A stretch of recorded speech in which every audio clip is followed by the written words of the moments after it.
Hello and welcome back to Thinking Outside the Long Box. I'm Albie. We're at San Diego Comic-Con, and today we're talking about Power Rangers Unlimited Hyperforce. And we have with us today Megan and Melissa. How you guys doing? Hello. How are you? I have not read this issue yet. It's issue number 1, right? I couldn't get a copy. Right. We Interview's haven't over. we haven't read it. We haven't read it yet either. But I've read about it, and I'm so Okay. excited. Multiverse and everything. Tell me where you got the idea for the story, and tell me everything. What do you know about Hyperforce?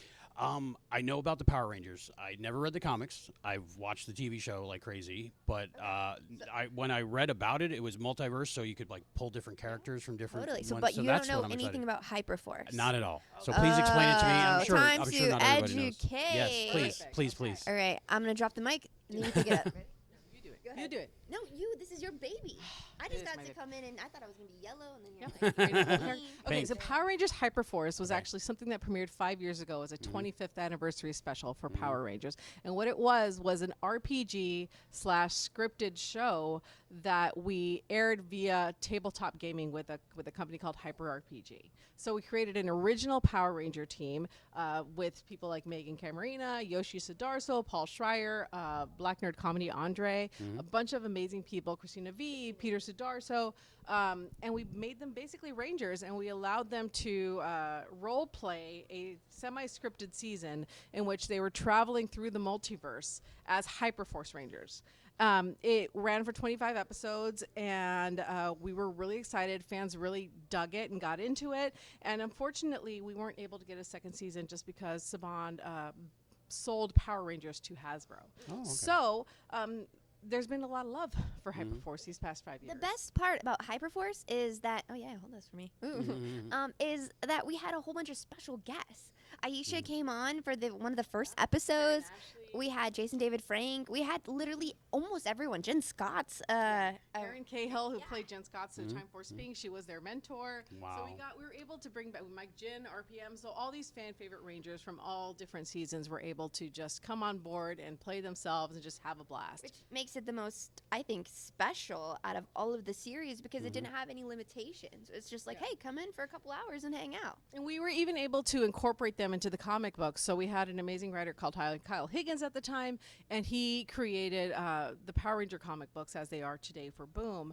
And so we were able to bring him on board as a special guest, and he did a special 2-part episode that took place in the special anniversary event called Shattered Grid that was taking place there.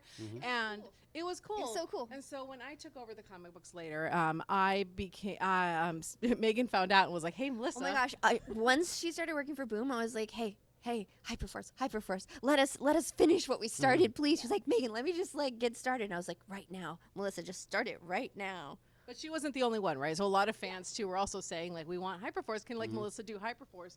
And so thankfully we asked for it as part of this Darkest Hour, which is our 30th anniversary event. We're like, this is an opportunity to bring Hyperforce in a really cool way and maybe give the fans just a little more of what they were missing. And so thankfully I had an amazing co-writer ready to go. We did an image book series called Radiant Pink together. And so Hyperforce is a one-shot that takes place in the Darkest Hour timeline, but is a continuation of the Hyperforce season, kind of wraps up what that season was about and takes them off in a new direction. I love it.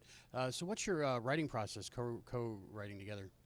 A lot of hair pulling. It's a lot. No, it's a lot of snacks. I always come over and I'm like, Melissa, what are we eating today? And she's like, I made macaroni and cheese. Or my favorite was when you made the little pizzas and then we had the chicken nuggets. It's so fun. But like literally, it's like breaks and a lot of research, and then we go and we sit down, and we're quite good together. I feel like we work it jam out the pages, especially when we're together. When we're apart, she'll go back to my pages and be like, "Just right, Megan, just right." I'm sitting there like, Jesus, this is so We hard. work on Google Docs, so we like even when we're Okay. apart, we see each other. Yeah. I just see the cursor blinking, and I'm like, Megan, just put something on the page. It's 2 a.m. and I'm just like, please come to me. What would I say? And then she'll go right there and be like, just right, just let it go, just right. So it's actually quite fun.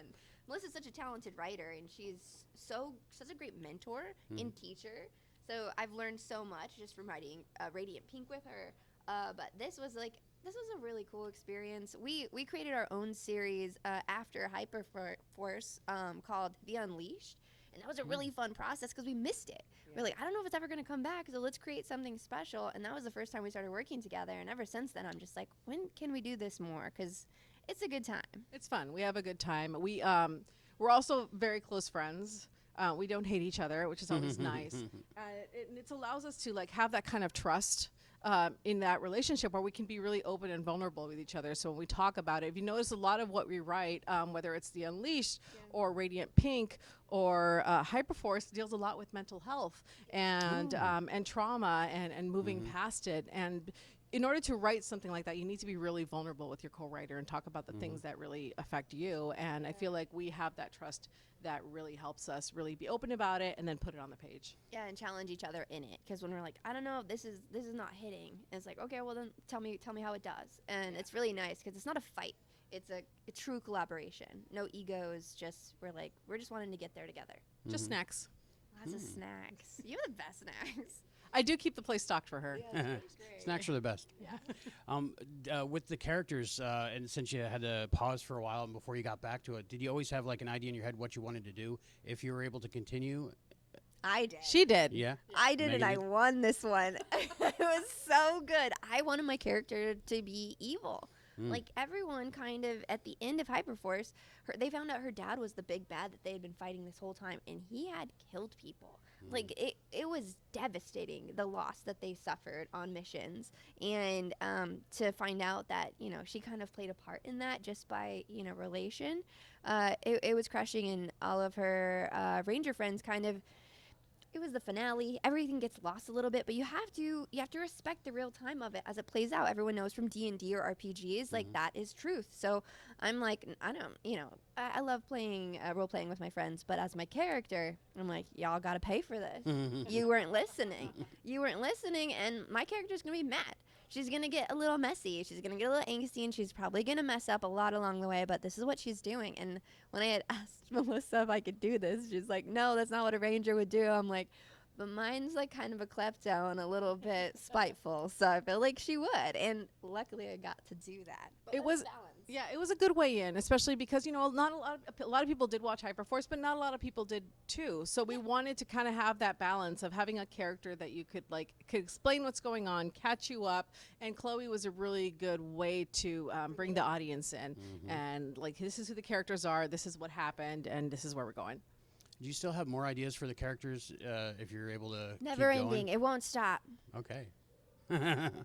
Speaking of, what's it like teaming up with Boom? How's that Speaking system? of Boom, we won't Boom. stop. The ideas just keep on coming. The snacks are plentiful. If you need us, call us. Awesome. They're lovely. They're fantastic. I first got to work with Boom when I was working at Power Rangers as a development executive 6+ years ago. Long time ago, and we've continued. Luckily, I've been so thankful to have the opportunity to continue that relationship now as a writer, and I just can't ask for better partners. My editors are fantastic. The marketing team is incredible. They really care. That's the most I've ever seen for a comic. I'm like, really? This is nice. I like it here. I feel so supported, and they're just so excited about what's happening. I just can't ask for more. And this is just coming out, right? So where can people get it?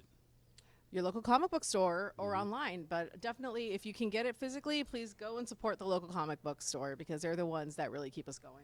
Yeah. Awesome. Melissa and Megan, thank you so much for being with us on Thinking Outside the Long Box. I'm Albie, reporting from San Diego Comic-Con.